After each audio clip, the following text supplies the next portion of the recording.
ganahan hatag tag tips bahin sa diet. Ang pag-diet mong kinahanglan decidido juga o interesado ka, kinahanglan di juga mag-cheat kung diet ka.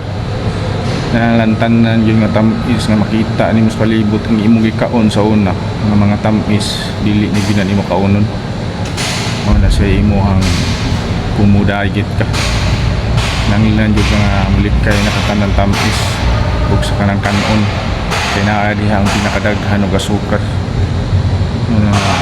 Sa next na ko nga vlog ako na itudlo kung saon gyud pag diet sa first nimo nga moves kapag meron nimo nga buhaton sa pag diet kung unsa kung pila ka oras ka nga dili mo kaon dapat dili jud ka mo cheat nga dili nimo ilaro nimo kagalingon ba.